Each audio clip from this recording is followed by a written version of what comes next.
The Family Education Rights and Privacy Act, or FERPA, is a federal law that protects the privacy of your educational records. Anytime you meet with a staff member, in person or otherwise, you will need to provide your 4-digit PIN. You may have created this PIN when you applied for admission, but you can also log in to your student center at any time to view or update your PIN.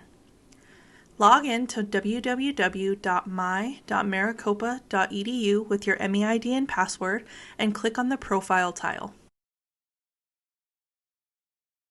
From the menu on the left side, select FERPA PIN number, and if you have already created a PIN, you will see that number here and can change it as often as you like.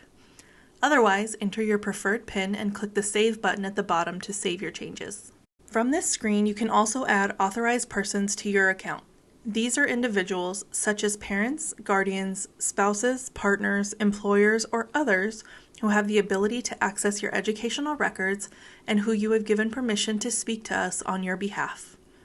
These records may include information on your financial aid or scholarship status or awards, tuition, registration, and academic advising information.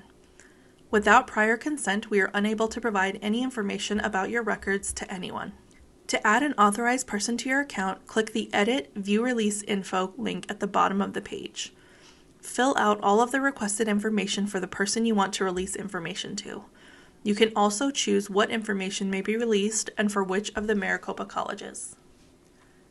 Check each of the boxes at the bottom of the form to agree to the terms and conditions, and then click the blue Submit button at the top of the screen to save this person.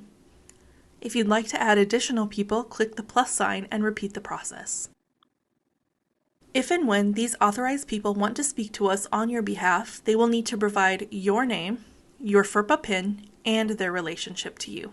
The FERPA release for these authorized individuals will expire after 1 year, and they will need to be added again if you would like them to continue receiving information about your records.